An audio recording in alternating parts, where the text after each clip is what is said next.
Je viens de voir un film qui était censé être génial selon la critique et qui en réalité est quasiment un nanar, et c'est incroyable compte tenu de la qualité du casting, de la qualité du réalisateur et du budget engagé. Je veux bien sûr parler de Une bataille après l'autre de Paul Thomas Anderson, qui est un réalisateur quand même très qualitatif théoriquement. Enfin, il a fait des choses moins bien, mais bon, c'est pas non plus le premier venu, et franchement, j'ai cru voir un nanar. J'ai vu en tout cas un tract engagé, militant, de gauche, avec une histoire caricaturale au dernier degré. On croirait presque un film réalisé par un adolescent antifasciste. Franchement, c'est assez gênant tout au long du film. Alors, je vais quand même essayer d'évoquer d'abord les qualités, parce qu'il y en a quelques-unes, heureusement, voilà. Et après, on va aller à l'analyse, franchement, de tous les défauts qui sont innombrables. Et d'ores et déjà, sachez que je vous conseille de ne surtout pas aller voir ce film, qui est un navet, en fait, qui est quasiment un navet, en tout cas. Alors, au rayon des maigres notes positives de ce film, on a d'abord la musique. La musique qui est très intéressante par moment, qui est parfois agaçante, mais je pense que c'est presque voulu, en tout cas, même l'effet agaçant, je sais pas comment dire ça, mais il ne nous met pas en dehors du film, il l'accompagne, et la musique qui est dans un style extrêmement particulier, qui rappelle un petit peu le jazz, avec vraiment des notes hésitantes, mais aussi lancinantes. Enfin, c'est plutôt pas mal, franchement. Ça se marie bien avec le rythme du film, qui nous tient quand même parfois en haleine, avec, faut le dire aussi quand même, à la réalisation, on voit que on n'est pas sur un pur nanar quand même par moment, avec à la réalisation des choses super intéressantes. Je pense par exemple à la longue course-poursuite vers la fin du film, où on a vraiment un jeu de musicalité qui répond avec les mouvements de la caméra qui vont et viennent, qui oscillent, qui ondulent comme des vagues.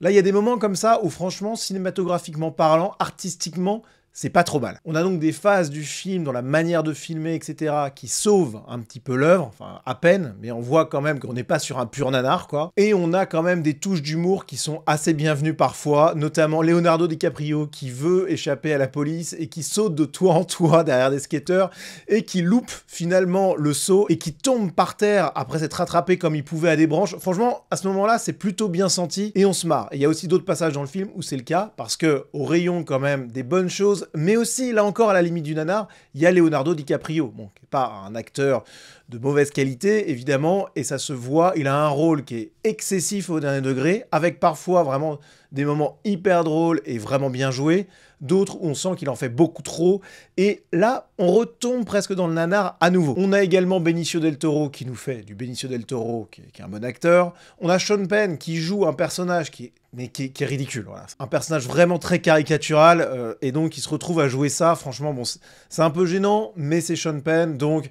il y a une espèce d'aura autour de lui, et ça sauve aussi un petit peu le film, je trouve. Donc on a une belle tension dans certaines scènes, une réalisation qui est quand même correcte, et qui est même très belle et très intéressante à certains moments. On a des acteurs pas si mauvais, on a une musique intéressante, mais sinon, globalement, c'est une catastrophe. On est sur un film politique à 100%, très engagé à gauche de la gauche de la gauche, avec une apologie de la violence révolutionnaire contre les vilains méchants d'ultra-giga-droite. C'est hallucinant d'immaturité politique, et ça donne un film loupé. Le film s'ouvre sur l'attaque par des activistes de gauche d'un centre de rétention pour migrants. Alors, étonnamment, c'est pas un centre de rétention qu'il y avait à l'époque de Barack Obama. Non, évidemment, là, c'est Donald Trump qui est visé, même s'il n'est jamais cité explicitement. Mais on comprend que ce film, il est là pour porter un message politique contre la droite américaine. J'ai cité Barack Obama, c'est pas innocent. Il y avait des centres de rétention pour migrants sous Barack Obama qui a expulsé plus de 2,5 millions de personnes. Mais c'était un gentil de gauche, donc il avait le droit, et il n'y a pas eu de film sur ça, évidemment. Durant l'attaque, on a les assaillants menés par des Afro-Américains qui crient des slogans comme par exemple Free Borders. On est sur des slogans de gauche 100% qui veulent une immigration sans aucune limite. On a d'ailleurs à la fin de cette attaque réussi Leonardo DiCaprio qui part dans une tirade enflammée contre le régime fasciste,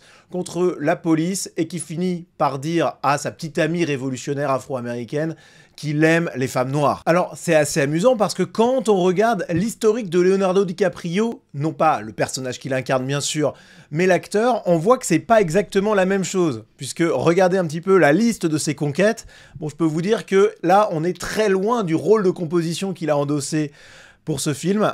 Voilà, on a par exemple sa première petite amie, on descend ensuite, et puis vous voyez qu'il y a quand même très très peu d'afro-américaines, voire pas, hein. Non, toujours pas. Toujours pas. Leonardo DiCaprio, il y a que dans les films qu'il est de gauche, hein, finalement. Hein. Dans la vie, on est très très loin de ce discours militant. Alors évidemment, c'est anecdotique, mais ça m'a paru marrant quand même de le rappeler. Mais donc dans ce film, on a tous les clichés de la gauche radicale qui sont réunis. Et au cours des diverses attaques armées qui sont menées par toute la petite bande, on a énormément de slogans de gauche qui sont repris, qui sont martelés, mais de manière caricaturale, beaucoup qui sont en lien avec le Black Power. Toute la première partie du film met vraiment en avant cette puissance de la communauté noire, cette suprématie noire presque par moment, c'en est très gênant, pas aussi gênant que les cheveux bleus qui font la révolution. On a tous les militants de gauche qu'on peut voir dans des manifs Antifa, etc. aux États-Unis ou en France, qui sont quand même, pour beaucoup d'entre eux, pas exactement taillés comme des révolutionnaires, et pourtant ils sont sur le terrain. Par exemple, on a des obèses, des femmes enceintes, etc.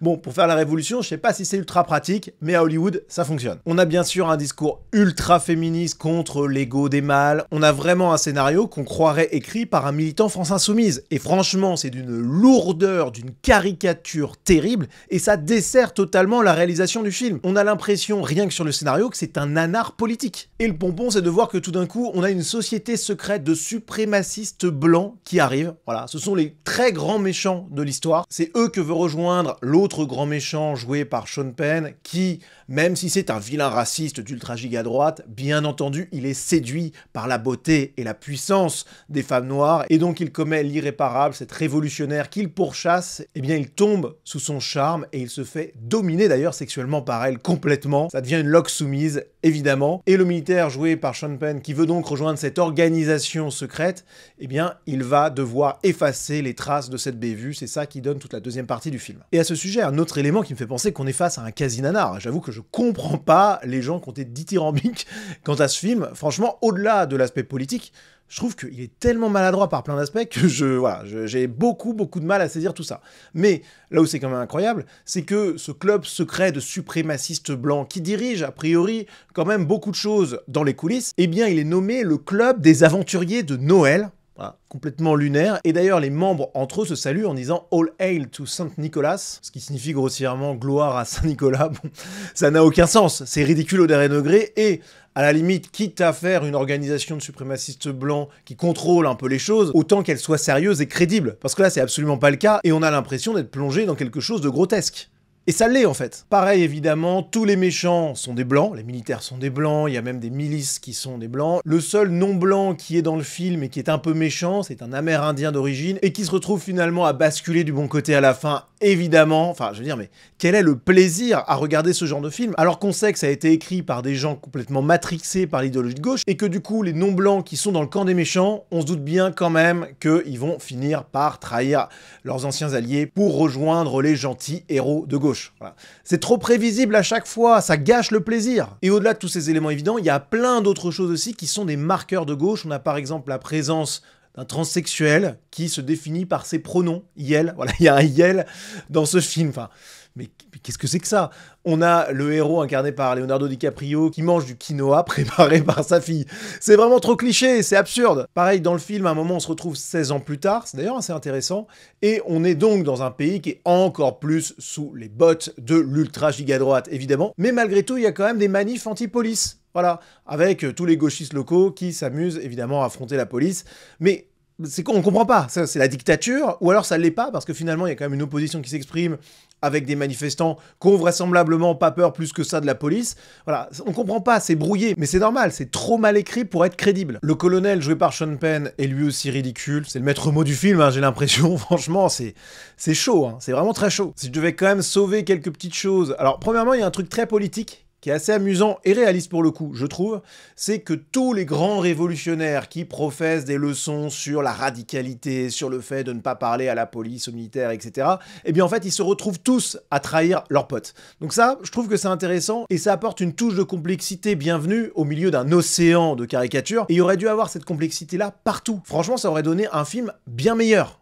Parce que là, on avait besoin de ça, je peux vous le dire. Pareil, il y a des choses qu'on pourrait sauver, comme le fait que le héros, joué par Leonardo DiCaprio, enfin qui est un anti-héros d'ailleurs, il est toujours en recherche de batterie parce que cette aventure elle a lieu alors qu'il a plus de batterie sur son portable. Ça, c'est quelque chose que j'ai trouvé plutôt bien vu et assez drôle. Pareil, il ne se souvient plus des mots de passe pour récupérer des informations essentielles auprès de son ancienne cellule de terroristes 16 ans plus tard. Ça aussi, c'était plutôt pas mal. Mais sinon, franchement, on est sur un tract politique, et un tract politique qui, au-delà d'être du coup indigeste au niveau du scénario, parce que vraiment, la pesanteur de cette prise de position militante, elle est beaucoup trop forte, elle entraîne avec elle tout le film, ce qui est vraiment dommage, mais en plus de ça, on a clairement un appel à la violence. On a une romantisation de la violence révolutionnaire qui est présentée comme la seule solution par les héros afro-américains. On a donc une gauche radicale qui est encouragée parce qu'elle combat noblement, et ce qui est quand même assez exceptionnel, c'est qu'on a toute une vague terroriste au début du film, et les victimes innocentes ne sont quasiment jamais montrées. On a juste un cas où on a un garde de banque qui se fait tuer, ok, mais sinon on a de multiples attentats à la bombe, et on ne parle pas du tout des victimes innocentes. Là, il y a quand même quelque chose qui est particulièrement malhonnête, et on est là encore dans le manque de complexité et de nuances. Franchement, c'est un peu triste, quoi. Voilà, on a vraiment l'impression d'être dans un film réalisé par un adolescent, voilà. Un adolescent qui a trop écouté les discours de la gauche radicale et qui a pondu, franchement, un navet. Un navet. Parce que même sur la réalisation, franchement, il y a à redire. En fait, c'est vraiment comme si tout le propos politique avait aspiré le reste et avait aspiré les qualités artistiques de Paul Thomas Anderson. Franchement, c'est dramatique. Donc, entre les ennemis nazifiés, entre la romantisation de la violence politique de gauche, avec une bataille après l'autre, on se retrouve clairement face à un film loupé sur tous les plans, loupé sur le plan scénaristique, mais aussi sur le plan formel, avec une histoire pas crédible, mal foutue, et qui est obligé de se rattraper en faisant des tonnes sur l'humour, en forçant dessus, avec Leonardo DiCaprio, qui est lui aussi obligé d'en faire des tonnes, comme Benicio del Toro et comme les autres. Et ça donne un résultat qui est franchement extrêmement médiocre, et qui en plus d'être médiocre artistiquement, eh bien est un film qui crache à la figure de plus de la moitié des Américains, de plus de la moitié des Français et même des Européens. On a un film très engagé à gauche, qui criminalise, qui nazifie les opposants à l'ouverture totale des frontières, et qui romantise l'action directe contre les gens de droite, avec au final un message qui participe à cette atmosphère générale à gauche, qui légitime le recours à la violence contre les gens de droite. Et franchement, la seule violence, le seul attentat, c'est en réalité ce film en lui-même qui est à la fois ridicule et dangereux.